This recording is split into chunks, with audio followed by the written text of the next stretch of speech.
ఆడపిల్ల పుట్టగానే కొంతమంది తల్లిదండ్రులు బాధపడుతూ ఉంటారు.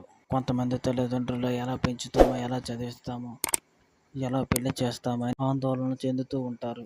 మీరు మీ కూతురు పుట్టిన వెంటనే ఆర్థిక ప్రణాళికను ముందుగానే ప్రారంభించినట్టయితే భవిష్యత్తులో ఎటువంటి ఇబ్బంది లేకుండా ఉంటుంది. ఈ ప్రణాళికకు ప్రభుత్వం కూడా సహకరిస్తుంది. మీరు మీ ప్రణాళికలో సుకన్య సమృద్ధి యోజన పథకాన్ని ఉంచుకోవాలి. ప్రభుత్వం ఆడపిల్లల కోసం ఈ పథకాన్ని అమలు చేసిన విషయం మనకు తెలిసిందే. మీరు ఈ పథకాన్ని చిన్నప్పటి నుంచి ప్రారంభించినట్టయితే ఈ పథకం మీ పిల్లల పెళ్ళిళ్ళకి అన్నిటికీ పనికొస్తుంది. ఒకవేళ కలవల పిల్లలైతే ఉమ్మడి ఖాతాను ఓపెన్ చేయవచ్చు. ఈ సుకన్య సంయోజన పథకం ఖచ్చితమైన హామీతో డబ్బులు వస్తాయి.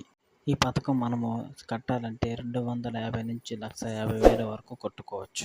ఈ పథకంపై 8.2% వడ్డీ రేటు వస్తుంది. ఈ పథకంలో మీ యొక్క కుమార్తెకి 15 సంవత్సరాలు వచ్చే వరకు పెట్టుబడి పెట్టాలి. మీ కుమార్తెకి 21 సంవత్సరాలు వచ్చినప్పుడు డబ్బులు వస్తాయి. మీరు మీ కుమార్తె కోసం ₹1,00,000 పెట్టుబడి పెడితే ప్రతి నెల ₹8,334 పే చేయాలి. మీరు ఇలా పెట్టుబడి పెడితే 15 సంవత్సరానికి 15 లక్షలు అవుతుంది.